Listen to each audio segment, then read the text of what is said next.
Hello. This week we are going to continue talking about the different types of content on the internet.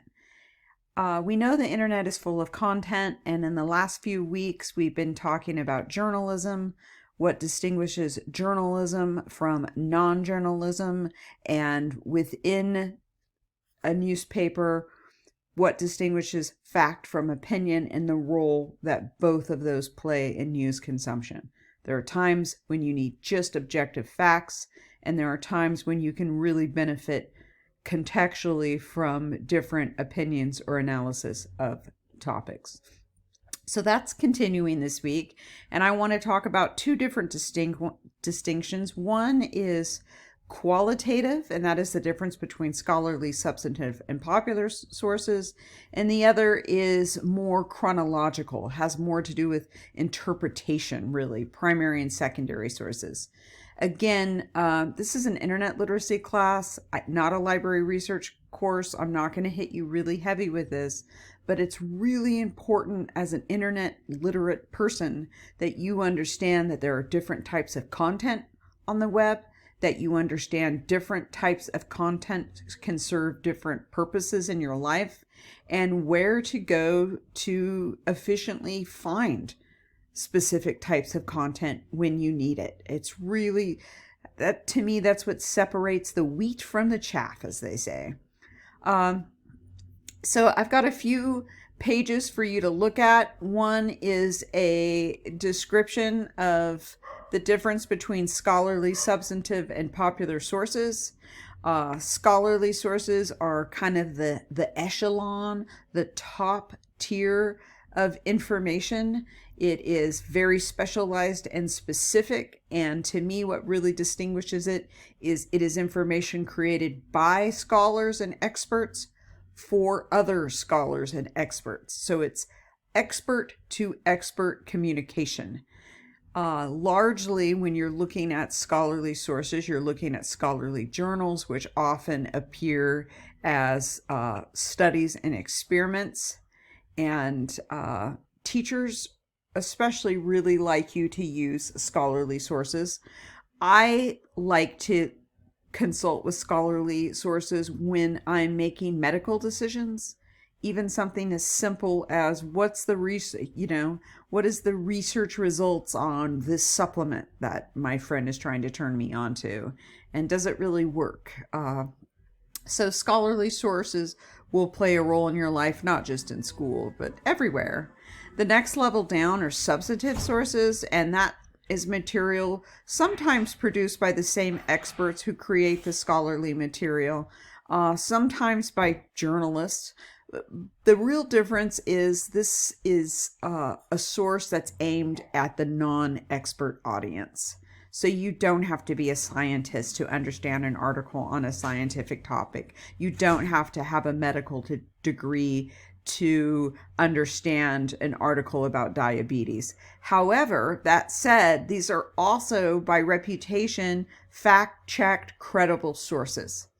So they're not scholar to scholar communication, but they are credible sources that if they make claims, they back those claims up, they provide evidence, etc., and fact checking is involved. And then we have popular sources, which are entertainment sources, which are nothing is wrong with filling your life with entertainment. But when you are seeking out information for work or school or to make important decisions in your life, keep in mind that popular sources exist to turn a dollar, to turn a buck. And so they are much less concerned with providing accurate information as they are with providing information that will make you, click, purchase, engage.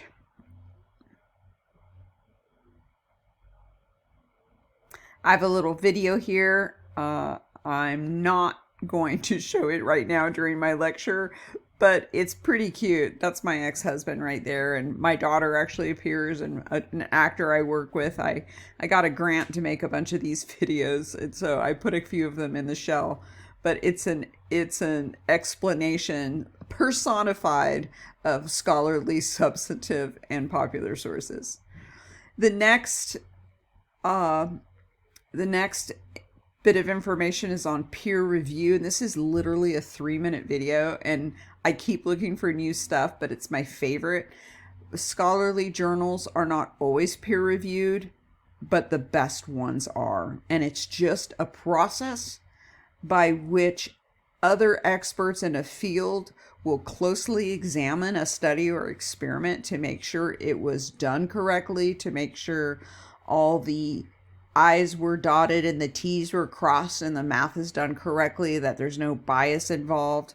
And so often you'll have professors who don't only want scholarly journal articles, but they want those scholarly articles from peer-reviewed publications. It's really a painless video.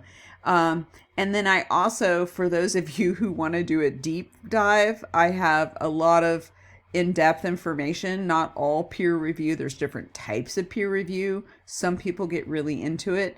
I'm going to tell you, you don't really need to know this to succeed on the quiz, but hint, hint, you do need to watch the video.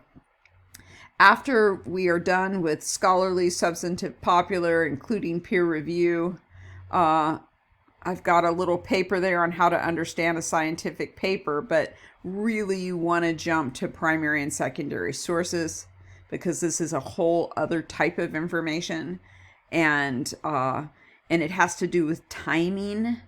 So primary sources are sources created during the time under study. They're like a first-hand account. There's no interpretation by an outside party. It's like, this is what went down. It's very direct. Great examples are government documents. Often in history classes, you'll have to use primary sources. You'll have to use the U.S. Constitution or, some other document. Diaries and letters, interviews, autobiographies, those first, let me tell you what happened to me, those are primary. A lot of the interviews I had you listen to in the beginning of the class, those podcast interviews, when they're interviewing people, those are primary sources. Studies and experiments are also primary. When you find a study or experiment in a journal article, you will see like the introduction to the study, the methods, how they got participants, how they did the math. I mean, it is like science class. News reporting about the news of the day. This bomb just went off and X number of people died. Those are also primary sources, first-hand account. Secondary sources involve interpretation. So it comes afterwards. So it might be a book about the U.S. Constitution, not the Constitution itself, but a book interpreting what the Constitution is about. Instead of a study or experiment, which is primary, it might be a New York Times article reporting this study was just done and this is what it found. So usually a secondary source summarizes, interprets, or analyzes a primary source or event. Histories, textbooks, these are all secondary sources. It's important to know secondary doesn't mean it's not as good. This is not qualitative. This is timing. Okay? What happens first, in the moment, and then what comes afterwards to analyze and interpret. And I've used both in this class, and you'll use both. It's really important to know that for history courses, a lot of times you'll want primary sources. And I'm going to tell you the truth. A lot of times when I'm reading the news, and if I feel like the news is a little biased, which sometimes I do, like sometimes they'll mention a speech and what somebody said in a speech, and aren't they stupid? And I'm very much, and that's a secondary source, reporting on what somebody said in a speech. So for me, it's really important to go find the transcript of the speech. I want the whole speech. I want to know what he or she said. I want to know the context in which he or she said it. I want to know what came first. I want to know what they said afterwards. And I think as you get to be more and more information literate, you're going to find yourself having that urge more often. Like, there are times when I want things interpreted for me, but there are also times when I want to go to the primary sources and see what really happened and interpret it for myself. And so we have lots of primary and secondary sources all over our databases. This is a short video, not starring my ex-husband or my daughter or my actor friend, but I really like it because it's short and sweet and gives you some interesting examples. And what I really want you to know is that these sources all work together. You know, I like when I start learning about a topic, I like to start with websites. I like to start just doing some Google foo, finding what I'm comfortable with, and then I'll dip into the databases and find encyclopedias, magazines, newspapers. And I just want you to know that scholarly journals, I dip into them to find data, but they're almost the last thing I look at because they're really difficult to read. So just keep that in mind. If you get intimidated by a scholarly journal, you're normal. I've got some course examples of scaffolding. I try to do that for you within the course. So a lot of times I will start you off with an article, like this is just from the Atlantic on the study on fake news, and I'll give that to you before I give you the study, because the study's a lot harder to read. And so this allows you to kind of almost like a Cliff Notes situation, read about the study and what the study found in a source that is designed for non-experts. Then when you have a grasp of what was going on in the study, you can tackle the study itself. And that is it for the types of information. And next, what you're going to find is an introduction to research databases, because that is what we are doing this week. We are going to dip our toes into the research database pool. We have already talked about using advanced searches on Google, and we'll be back on the web when we talk about evaluating sources. But I do want to make sure you realize that MJC has 103 databases that you could use 24/7 from home that will find full text articles for you, and you can print them and email and download them and even cite them.